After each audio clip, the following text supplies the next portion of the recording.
Good afternoon, everyone. I hereby call the October meeting of the Santa Barbara County Board of Education to order. The Spanish interpretation is being done live, and the board meeting will be available online for those that are watching. And now we have the Pledge of Allegiance. Mr. Porter. I invite you to please rise and join me as we salute both our nation and our community.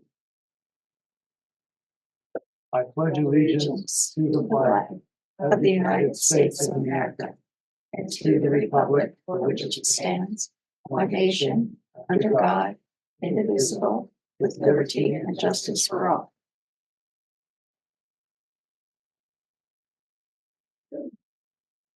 And roll call. Okay, Mrs. Alvarez Flores is not here currently, it looks like. Mrs. Carty? Here. Mrs. DeWord? Here. Ms. Ehrman? Here. Mrs. Frost? Here. Mr. Howell? Here. Mr. Porter? And present. Okay, thank you. I don't believe we have any changes to the agenda. No, we do not. And so we will go to president and board comments. I have a few today. First, just to acknowledge that the EL and CASP scores have been received today, but just today. So we really haven't had a time to review them or prepare any report, but we will we will in the future get a report on how our community schools have fared with those. And also, I want to acknowledge the excellent workshop Zoom that the county did for educator workforce housing. It was an excellent start and put everybody on the same base. And I know that there were people in the education system in the county who weren't aware what was going on at Santa Barbara Unified or at Lompoc. So it kind of was a wake-up call for all of them to go, oh, along that line, I'd like to mention that the CSBA in their monthly magazine, School News, has an article on the CSBA panel on education workforce housing. And they have an excellent suite of materials on educator workforce housing that's available, and that's a great resource. Vita and I were able to go down and see Sammy Khan's presentation at the Arlington on artificial intelligence. It was excellent, full house and well received. And I'm looking forward to our presentation next month on AI. It opened up a lot of, I feel like I'm below zero when it comes to AI. And it at least, I think, from that brought me up to ground level to where I kind of have a sense of looking around and seeing how AI can touch me and how it can be a tool or a hammer, depending upon the way it's used and how it's used. But it's certainly, he makes a case for it being used in education. He definitely does, both for the teacher as well as the student. So more to hear about that. And since our last meeting, we had at Allen Hancock College, we had our second annual Hancock Honors Evening.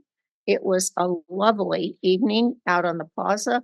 And then we went in and acknowledged this year's honorees from Hancock College. And it was the Chavez family, who's multiple generations in Santa Maria Valley and involved in farming. And it was, the father was just really taken back, and he was on stage with his 5 kids and adult children who now run the farm and are involved with other activities. But he's certainly a backbone in our community, in the ag community. And the other one was Joyce Howerton from Lompoc. Joyce was the mayor when the city of Lompoc supported the land be used for Allen Hancock College's Lompoc campus. So she's definitely an important part of the Allen Hancock history. And at CSBA, oh, these initials, the Santa Barbara County School Board Association meeting this month, I was taken back by the amount of conversation about school safety. So our presentation today is right on time. And I also helped volunteer at a League of Women Voters candidate forum for the school board positions, both high school and Santa Maria Bonita in Santa Maria last Monday night. And school safety was one of the issues that the candidates raised in their discussions. So that was, it definitely was like top of the list. We've had some incidents in Santa Maria. They're not unique to Santa Maria. They're same thing is happening countywide, but it's got everybody's attention for sure. Okay, Nadra. Thank you. Well, we must be running in the same circles because I have two events that I want to talk about that you talked about. So I'll just earmark them. I won't go into detail, but the first one being the workshop that SBCEO hosted along with SBCSBA. Again, I just thought it was a great forum. Housing is such a hot topic and needed topic in the county. And so just to be able to come together and really just see where everyone is at, I think was really helpful. And you could see some of the conversations continuing. And then also, I did also go to the Semi or Samon Con, Samcom Sal. Con from Khan Academy. I know him from Khan Academy at the Arlington, and it was really interesting too. He definitely has a more positive, optimistic approach to AI, and some of the points that were really poignant to me included the idea of AI could help society move towards a post-scarcity world and what that looks like. And right now, with a traditional labor pyramid, there's a lot of work and workers, laborers at the bottom of the pyramid, with that pyramid going up to the top with more, for so to speak, white collar working jobs, and how AI has the potential to have that pyramid collapse upon itself. And so the role of education is to help to create more participation for opportunities at the top of the pyramid, in addition to the resources for students and teachers. So it was really eye-opening, and I do look forward to the presentation next month. And then the last thing that I wanted just to highlight is I was able to attend, I hope it's okay to talk about here, is the Santa Barbara County Board of Education and the SBA new candidate workshop that was presented to the entire community on October 7th via Zoom. And I just thought it was a great resource. And I really want to thank both SBCEO and SBA for allowing all of the candidates to really understand what being a board member includes, what it is all about, what is your purview, what is the purview of staff, and just really getting clear. And I found that it was really helpful for me as well. Even though I've been on the board for a couple of years now, just having that was super helpful. And so I know that it would be tremendously helpful for new candidates. And I, again, just thank you for offering that to the community. And that's all I have for now. Thank you. Mary Beth. No comment from me. Mr. Porter. Mr. Hall. Yes, I wanted to report. I just got an email. Exciting news. This is Partners in Education that county office supports. They just learned that they received a CSBA Golden Bell Award, which is a statewide competition. In the note I'm reading, last year, 130, this is countywide, 139 students were served. They represent 12 public high schools, and 27 of them after the training went on to paid internships. So it's a great program. It's grown in success every year, and we can be proud, and Partners in Education can be proud of to get the award for all their good work. Nothing to report. And public comment. Do we have anything from the audience? No public comment. No public comment. Then at this time, I'm going to announce that we are going into closed session. So we are now back in open session, and I will announce the decision of the board on Interdistrict Transfer Appeal T25-02. The board upheld the decision by the district, and we denied the appeal. And the vote was unanimous. Okay, let's go on to, since safety has been top on my mind this week for sure. Thank you very much for planning a presentation on school safety. So would school safety liaison, I'll say it right in a minute.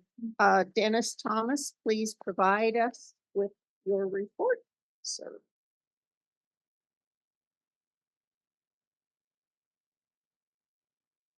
All right. All right. Thank you. And thank you for allowing me to come back and share some of the projects that I've been working on over the last year. One of the things that has been very important is communications. And so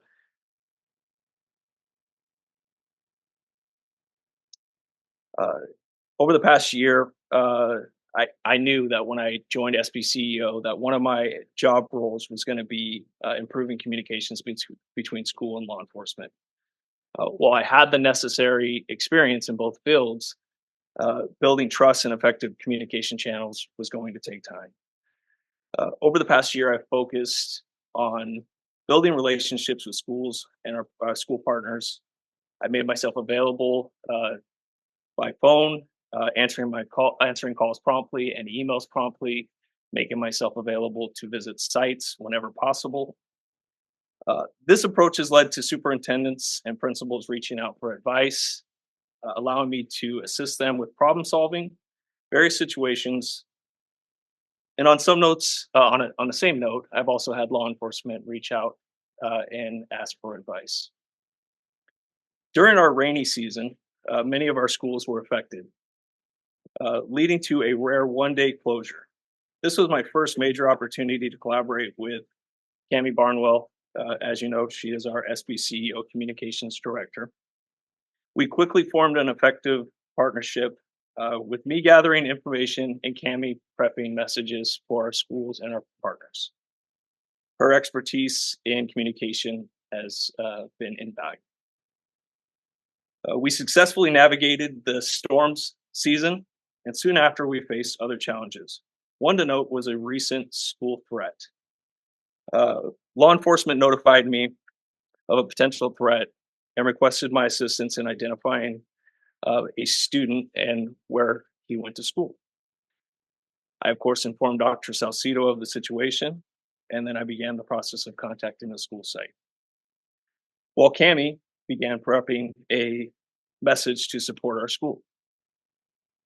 From the time I got the initial call at 5:15 until nearly 1 a.m., Cammie and I worked tirelessly relaying information between law enforcement and the school. The situation was successfully de-escalated, and the school community received a well-crafted message ensuring the safety of everyone's safety. I tell you this not to pat Cammie and I on the back, but rather to say this happened because we care. After that incident, Cammie and I debriefed like we always do. We identified areas for improvement. These experiences help us understand and address communication gaps.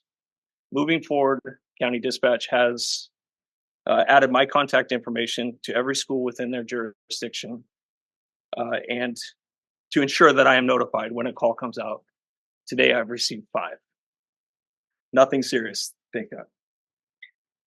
The Google map that I created which includes all schools and childcare facilities, is being tested at dispatch to quickly identify and notify potentially affected sites. We continue to train our schools about standard response protocols to continue to ensure that common language and consistent communication. Effective communication is an ongoing effort, especially with rapid spread of information on social media. And we remain committed to staying vigilant and responsive to ensure the safety and well-being of our school communities. The next thing I would like to talk about is or highlight was SBCEO's Emergency Operation Plan and Disaster Preparedness. Oh, yes, thank you.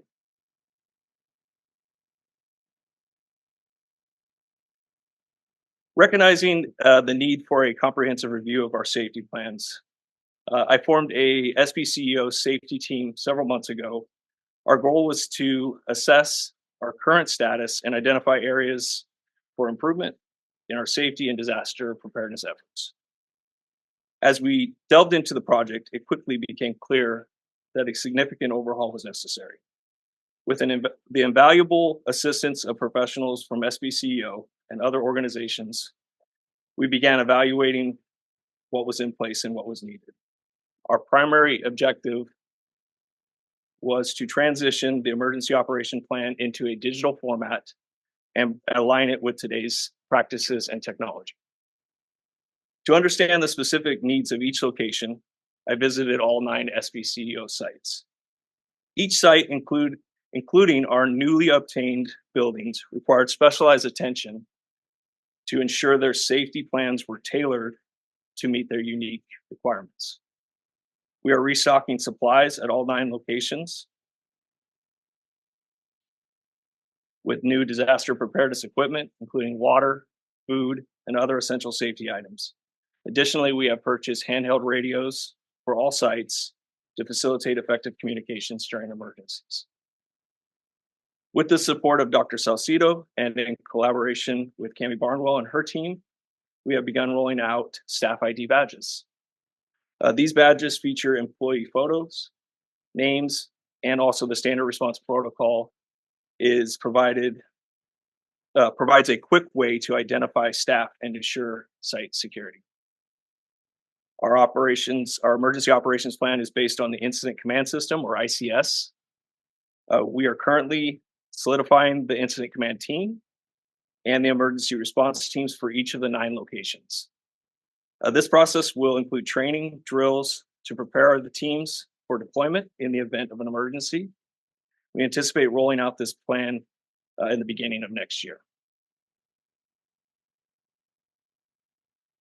Now, I would like to talk about Fitzgerald School. So Fitzgerald Community School. As we know, this school is housed at this location. I've had the pleasure of working out of the Fitzgerald office 2 days a week over the past year.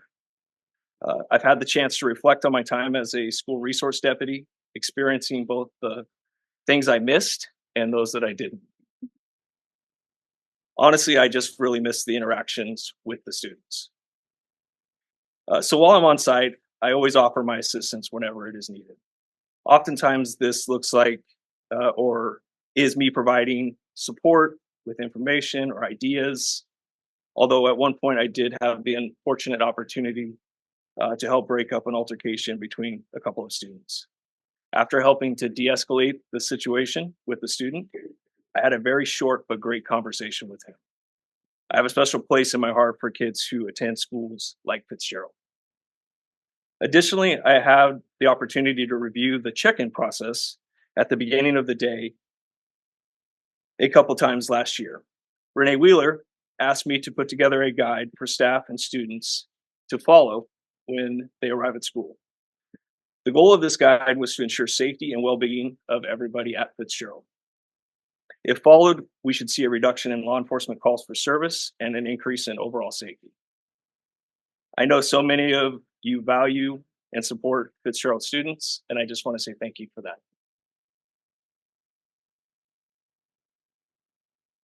I'd like to talk now about some upcoming SBCEO hosted events that we're having. SBCEO is hosting two important events in the near future. We are proud to announce the second school safety symposium on the 24th of this month at Cathedral Oaks.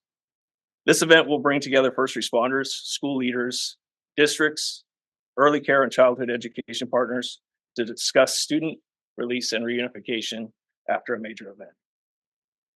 The second training session will take place in February of 2025. The focus is on threat assessment and child care facilities for child care facilities in K-12 schools.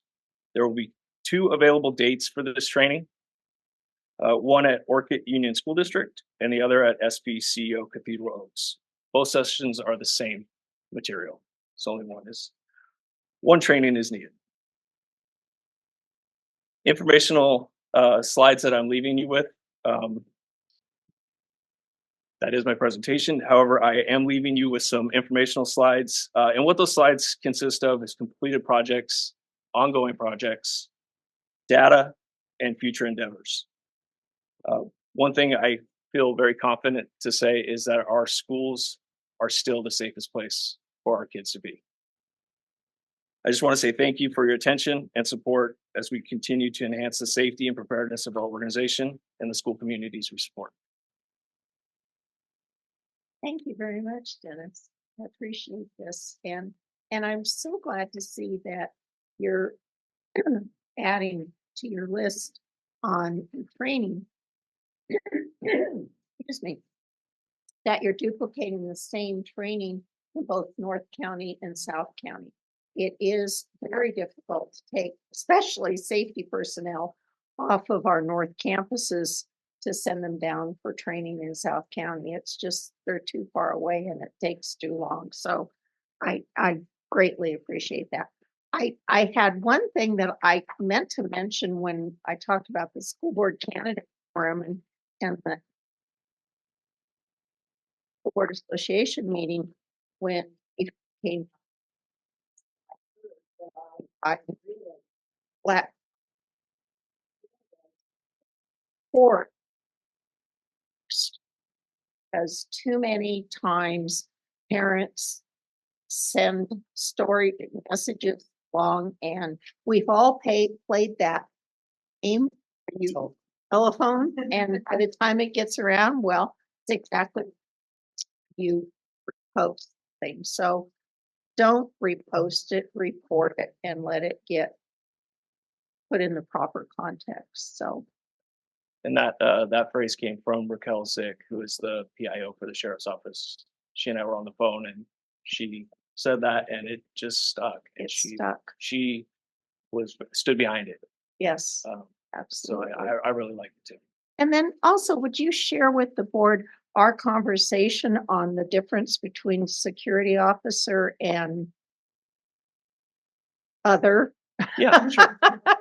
on school campuses? Sure. There's definitely a confusion out there on that. There's a lot of different terms: security officer, school resource officer, law enforcement, safety person, whatever. Sure. So if you could, I think it would be very helpful. So all of our SROs and SRDs, school resource deputies or school resource officers, are all sworn law enforcement personnel.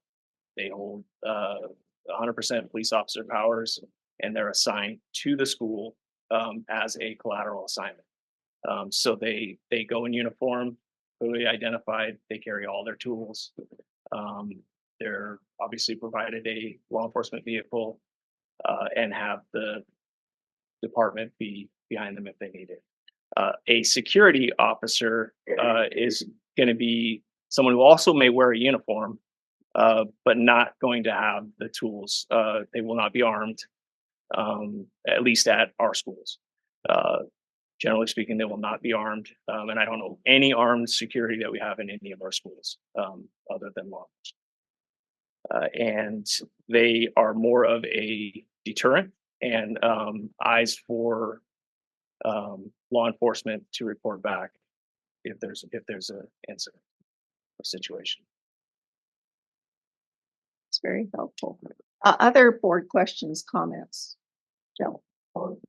Great presentation and it's clear how committed you are. Really to doing this.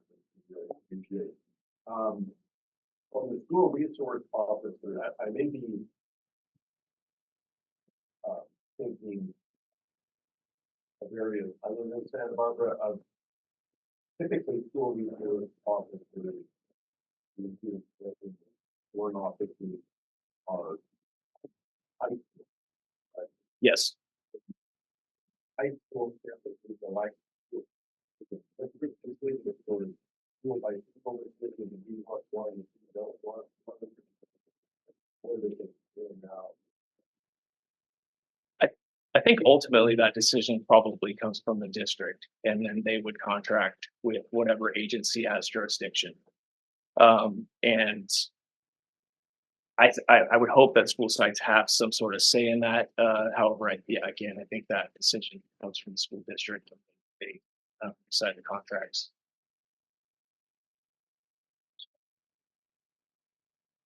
Thank you for your presentation. It was so timely, and I do hear your passion about what you do. And I think the timing is just wonderful that you're here for the schools, especially for the schools, the smaller school districts where some of the administrators are wearing multiple hats. And you're giving your kind of a relief valve for them, that you're reaching out to all of them. So thank you, and Renee, I know that you had something to do with when the kids come to school, identify, reach out to each child, and looking at them in the eye. I think that was such a great way to approach kids nowadays, checking in on them and seeing how they are when they first come to school. That's a preventative measure. And so parents appreciate it. Thank you, Dennis. Great plan. Sounds like really good implementation. What stands out for me is the fact that you are like seeing the students and that you have a heart for them and you understand the population. And I think that really carries a lot of weight.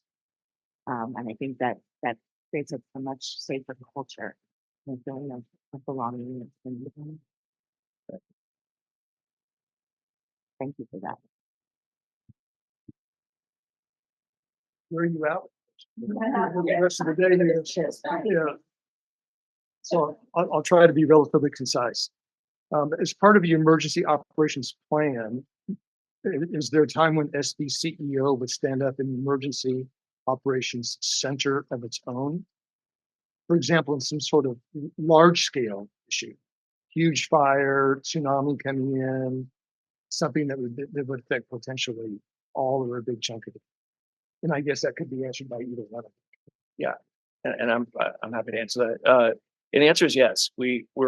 This is precisely why we're planning and putting together such an in-depth plan so that we can do that in the event that first responders are not able to respond in a timely fashion because they're tied up at other locations. So our goal is to have a self-sufficient team that can take care of ourselves until they get there. And with communications. So I know that the Army didn't always talk to the Air Force very well sometimes. So do we have the proper communications equipment to talk to? I know the EOC is right next door. I assume we put somebody in there when we need to. But if that became not possible, do we have a link into the law enforcement communications network? Yes, that would be me.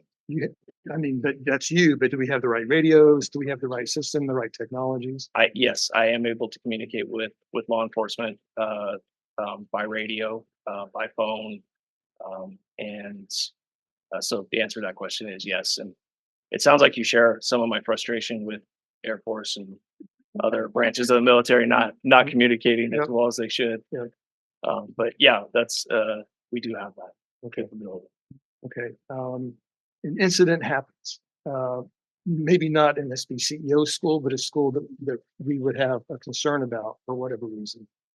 Would the call come from law enforcement to you, Dennis, or would it come from assuming it's the sheriff's area of responsibility? Would the sheriff call Susan, or what is the instant communication link between SB CEO and law enforcement? So this is an area that we're continually working on right now. And the reason I mentioned that there were 5 pages today is because this process just started today. I was added to their system, and it's simply just a page with a little bit of information. So to answer your question, it would be law enforcement putting a page or a call out to me. And then it's my job to notify Susan, Canton, and Bridget, and those that need to be notified, and then start that process of working with schools and helping to problem solve.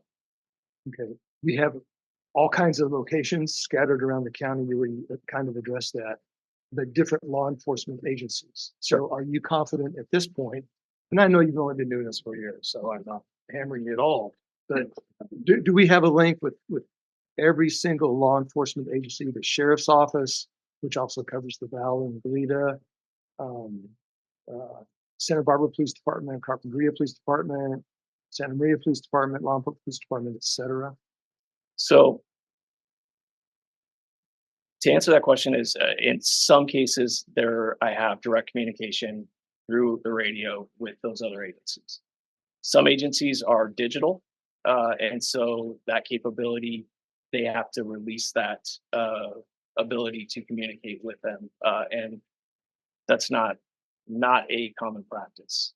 So generally speaking, it will be phone calls for those agencies that I cannot communicate via the radio. And I think radio communication is going to be, other than me maybe listening to what's going on, me actually communicating with them would be on the radio would be a major incident. It would be where it was needed at the moment, at the time for me to communicate. Otherwise, it would likely be cell phone. Yeah, no, I get that. Okay. So again, you've only been doing this for a year. Kudos to you. I mean, we are way, way, way further than we were before. So keep it up. You care a lot. That shows very clearly. And Susan, you helped make this happy or make this happen. So which makes us, because someday the big one's going to happen, whatever it is. And I think we're going to be way more ready with the plan that you're laying out than we were a year or two ago. Thank you for what you did. Thank you. Just really quick, I just want to reiterate the other board members' comments of just the accolades of the great job that you're doing and the level of dedication and organization that you've put into your efforts thus far. You can definitely see that. And I just couldn't help getting so happy about the last page of future endeavors with the emotional support at K9. And so I just wanted to ask, when do you think that program would be rolled out? And it seems like a minor part of the whole plan. And at the same time, I know that if that makes me happy to see a picture of a canine, like the students like coming into their schools, like I know that would just bring another level of joy for them in their educational experience. So if you could just talk a little bit about where that program is, would be great. Yes. Okay.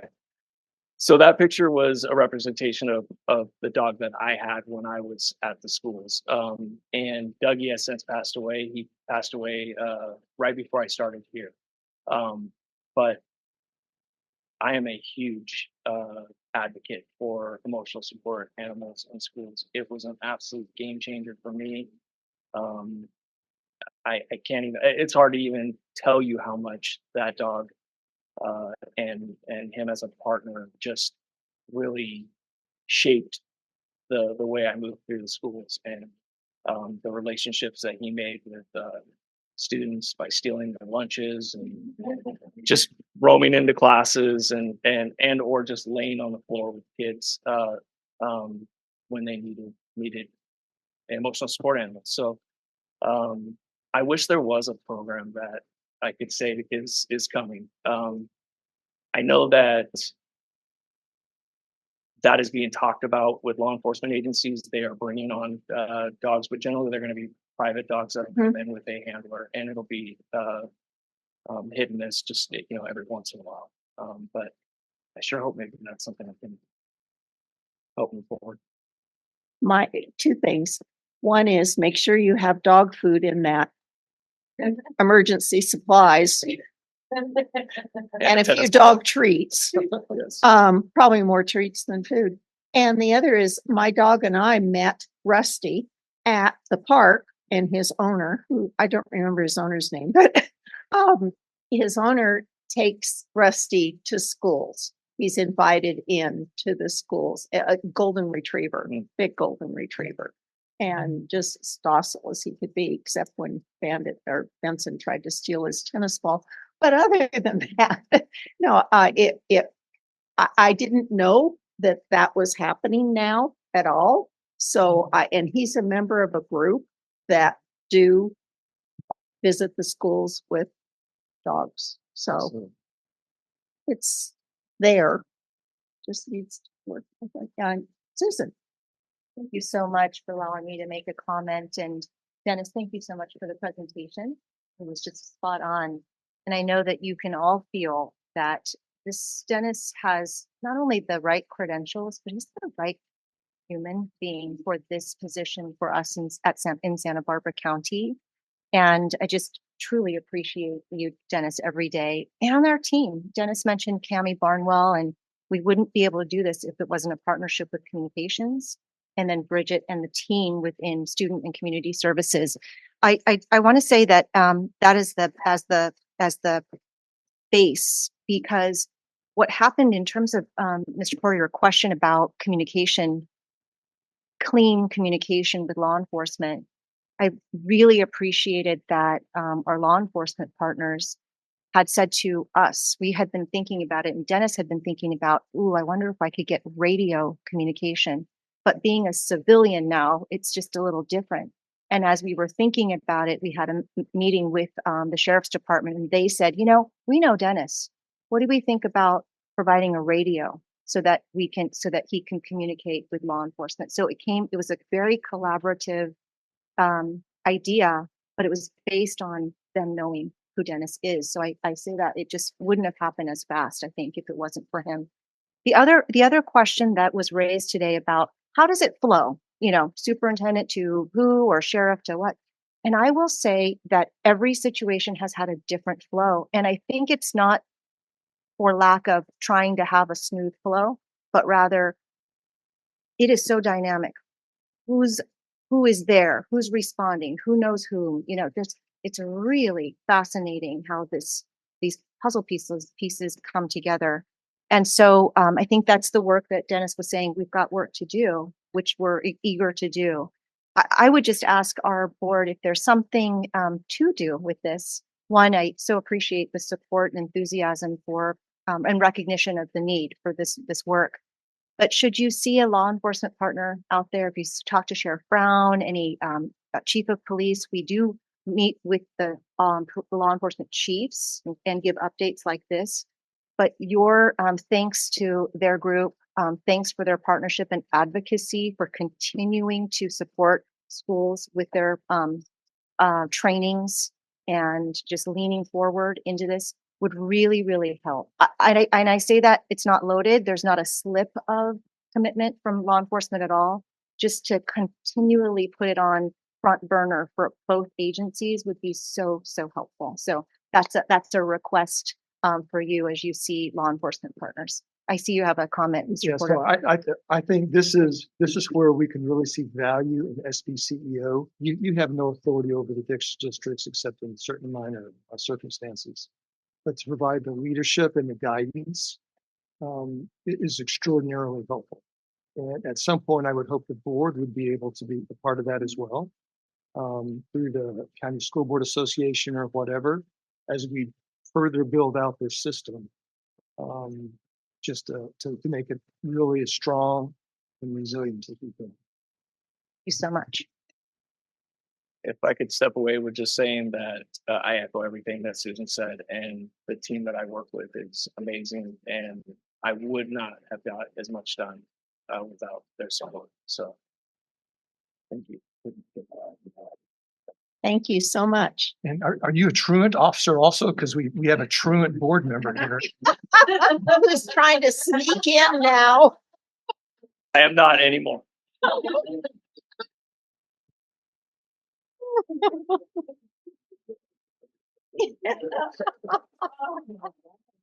We did this on purpose. April Fool's. All right, we'll continue now with the consent agenda, which consists of the normal items that we see here: minutes, registration of credentials, acceptance of donations, declaration of surplus, and issuance of high school graduation diploma to a student from Dos Fuertes. We received a copy of Jorge's letter in our packet, and it was very touching, and it was very reassuring that these kids just need a little help. And amazing his recognition that when he moved to the trust unit, that he realized then what freedoms and what rights he got to do that. It was like his eyes woke up to, oh, if I go along with the way things are supposed to be. So that was very, very nice. So anyhow, I'm looking for a motion to approve. Oh, well, any comments on the consent agenda or a vote? I'll make that motion to approve the consent agenda. A second. Second. All those in favor, aye. Aye. Aye. Opposed? Consent agenda. Our information items, as usual, the personnel report, Williams from Complaints Quarterly Report. And I would like to point out a piece of correspondence that we received from the California Department of Education indicating the approval of our Santa Barbara County Education Office 24-25 budget and the 22-23 through 22-25 local control accountability plan for the 24-25 school year. And I just want to make special note that we were all aware that those things that we submitted have been approved. Very good. That's just information. And now we're on to the superintendent's report. Thank you so much, and good afternoon to everyone once again. And I sometimes like to share quite a bit in these superintendent reports, in the reports, because there's so much good news to share. Lots of events that you can see from every one of the divisions. So I hope that you get a chance to peruse each and take a look at the robust services and programs that we're providing countywide in all of our programs. I do want to say that we launched something new yesterday for the organization, and let me say a little bit about the why, and then I'll tell you what it is. The why is, as you have had presentations by Mari and Amy and others in our human resources. Actually, it's been Amy and Mari primarily around our employees. You know that so many of our employees are new to us in the last 5 years. And we've over the course of time, our orientations and onboarding have really been handled in human resources, classified orientations, certificated orientations. And we as a team decided that we really need to shift how we welcome all employees into SBCEO. So we're having monthly orientations. We started yesterday, and if you wouldn't mind, Anna, passing these out, just a handbook to go over. I'll share with you what we're hoping that everyone walks away with when they come to an orientation. We want them to feel just a warm welcome into our organization, to know that we're here if they have any questions at all.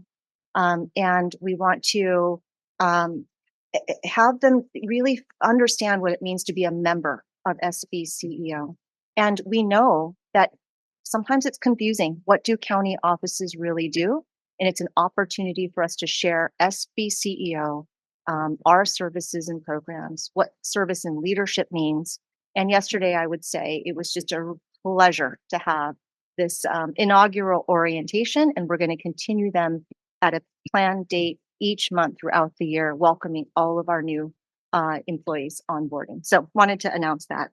The other thing is that we know that coming soon here in the next few weeks, the board composition may be changing. But until that happens in December, there's so much to be done. And so wanted to just share, and I had a chance to talk with Chair Frost, that there's some committee member work that just is in front of us. So let me name 3 committees, board committees that I know need to convene before December and a couple before November even. So 1, just looping back with the board organizational committee, Joe Howell, who's the chair, Vita and Nadra, who are a part, we committed to coming back to the board with board handbook material and website material for a new board. So coming into you, hopefully by November, we should have that committee meet prior to November and then be able to present that for the full board. So that's coming forward, and that committee should be convening sometime here before the November meeting if all goes well. The second committee that does need to convene is the board's salary committee to review the salary of the county superintendent of schools now that the employees' salaries have all been confirmed and are underway. So Mary Beth is the chair of that committee. Bruce Porter also is on that committee, and Vita Flores is on the committee. And so I'd like to request that the convene that committee prior to the November board meeting. And that's really with the chair's approval, convening that committee, and likely that one and the former would be by Zoom, just so that you know. And then one more committee would be convening before December, and that's the board budget committee. And that budget committee consists of Judy Frost, Vita Flores, who seems to be on every committee, sounds like. What happens if you, it might be, I was just gonna say, yeah. So Judy Frost, Vita Flores, and Michelle DeWord on the board budget committee. So just wanted to lift that up here so that when you hear about the meetings that have been convened, that you would get agendas for, that they're not surprises for you, that the work needs to really be pushed for November and before December. With that, I'll pause and see if there's any questions for me or any comments for me at this time. All right. Oh, thank you. Thank you. Thanks to the effort of the communications team for the orientation booklet, and all of us. Actually, it's been a real team effort to lift this and launch it. It's exciting to do that yesterday.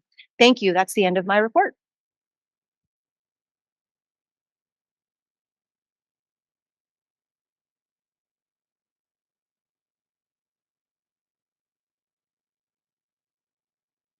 Okay. And now to open a public hearing on the recommended appointment to our Personnel Commission. This hearing is in regarding the appointment by the county board, by our board, of Gary Pickavet to renew a 3-year term on the Personnel Commission. The commission consists of 3 members, and the county school board, us, get to appoint 1. Gary is the person that we appointed 3 years ago, and he's up for renewal.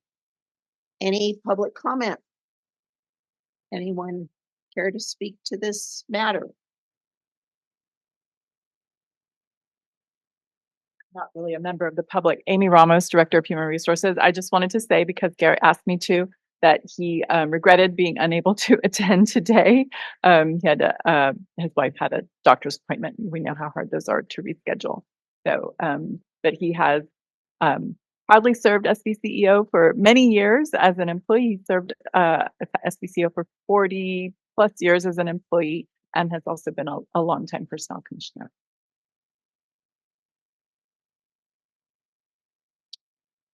At that, the public hearing is closed. And we'll go to our action items. And the first action item is for the board to approve recommend the appointment to the Personnel Commission of Gary Pivot. Happy to move.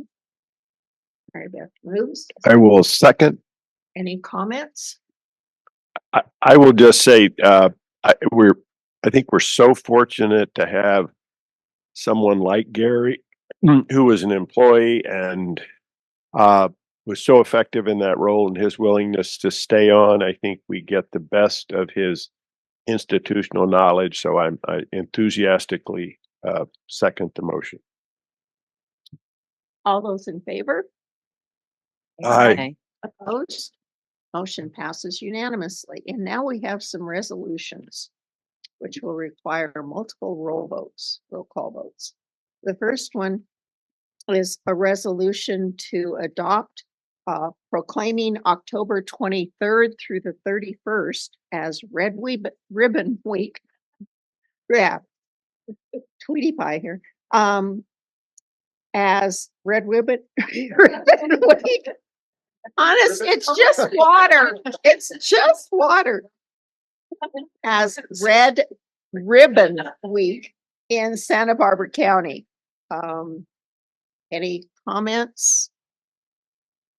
Hearing none. I'll move And to a approve. motion and a second. Second. And Anna, you're on. Okay, Mrs. Alvarez Flores, Aye. Mrs. Cardy, Aye. Mrs. DeWord, Aye. Ms. Erman, Aye. Mrs. Frost, Aye. Mr. Howell, Aye. Mr. Porter. Aye. Motion passes. And for item number 22, the gone resolution, I would like to call on, he's smiling already, on Steve Torres to come up to the microphone. I don't know about the rest of you, but in reading the supporting information to the resolution, my eyes crossed very quickly. So, Steve, could you give us just a snapshot of what the heck is it and Yeah. why? Yes, I will do my best. Okay. So a little background on the GAN limit itself and then the resolution in front of you. The GAN limit is legislation that's designed to cap year-to-year growth in revenue and expenditures for LEAs. And so to better understand it, maybe the calculation I'll just run through quickly. Essentially what it does is take your prior year GAN limit, and then it makes adjustments to that number for inflation and ADA. And that arrives at a preliminary GAN limit. So we had a preliminary GAN limit to start the 23-24 budget year. And now that we've closed our books for 23-24, we take our actuals and we plug in our property tax revenue as well as our ADA. And if there is an increase in that number above the preliminary number, then we have to present that kind of publicly as a resolution to acknowledge this increase in GAN limit. This calculation is done automatically in SACS when we close our books, and it's automatically approved at the state level when that is done. And so in your resolution, you'll see that that difference or the increase from our actuals to that preliminary number is around $324,000. And just as a little history, we've started to go back in terms of what these numbers look like. And going back the past 8 years, we've always had an increase. We have a couple of years we were closer to $1 million in terms of an increase from the preliminary to the actuals, but we've always been kind of above that number. If we were ever below that number, our actuals were less than our preliminary GAN limit, then that's money that would be swept back by the state. So adjustments are made at the state level to account for this increase, and there's no penalty for it. It's just a public notice that there was an increase. Okay, so it's just notice of what it is. Correct. Yes. Okay. Any questions for Mr. Torres? Then in that case, I would entertain a motion to adopt. I'll make that motion to adopt the GAN resolution. Thank you, Michelle. And I'm happy to second. All those in favor?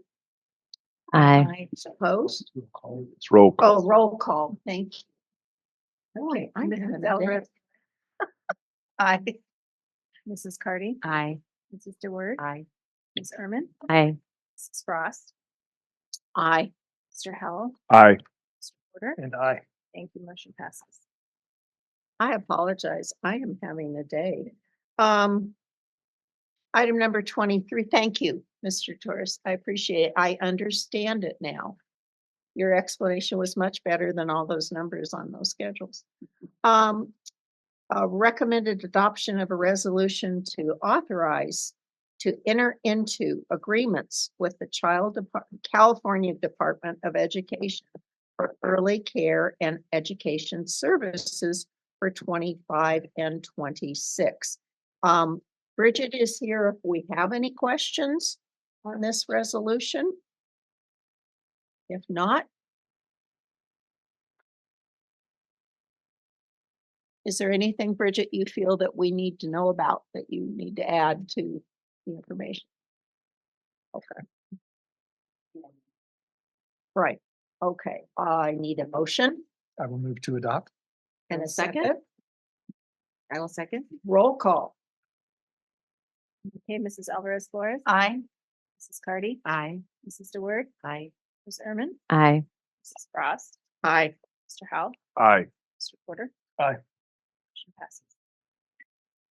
And now number 24, recommended adoption of resolution to enter into agreements with the California Department of Social Services for early care and education services.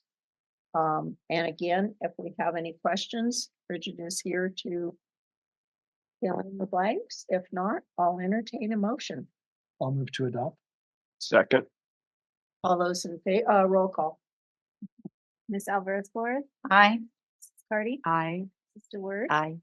Ms. Ehrman, Aye. Mrs. Frost, Aye. Mr. Howell, Aye. Mr. Porter. Aye. Thank you. Motion passes. And number 25, we have recommended adoption of resolution for application for waiver for educational interpreter certification. And is Amy here? There she is. Yes. Is there anything you would like to add or clarify to this for the board? Yes, just some background. We have a classification of educational interpreter, American Sign Language, and that does require a certification. There are various bodies who provide a certification exam.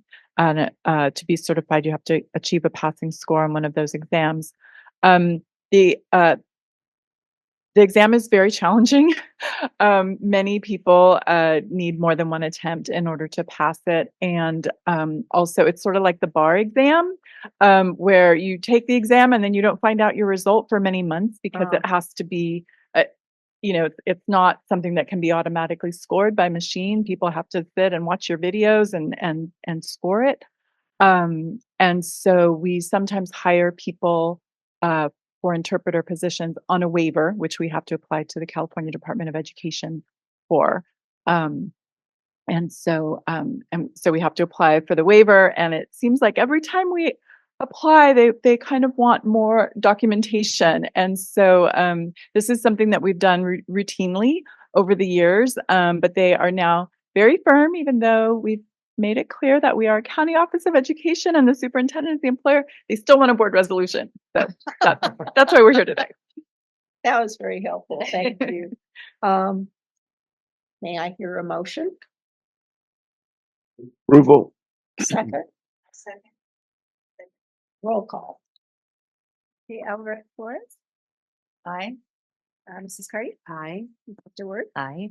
Ms. Ehrman, Mrs. Frost, Aye. Mr. Howell, Aye.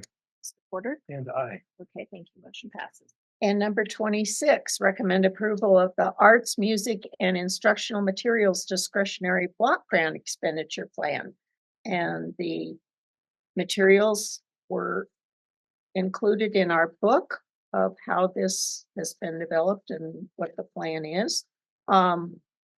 Bridget is here if we have any questions. Is this something also that's annual, Bridget, or is this something we need to have a little filled in on? So this is not an annual expenditure plan. This is a one-time funding that we received. I believe it was $51,510. And it will strictly support our juvenile court and community schools. So this plan was developed by Director Renee Wheeler and her team as to how they wanted to spend those funds to support Fitzgerald Community School and the court school. And the funds are through June 30th, 2026.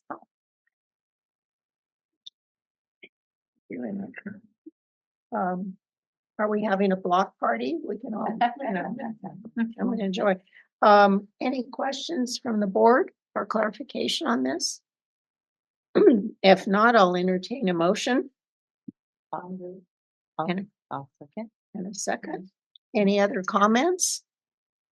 Hearing none, this one we get to vote on. All those in favor? Aye. Opposed? Motion passes you. Okay, we are going to take a 5-minute break at this point, and when we reconvene, maybe 10.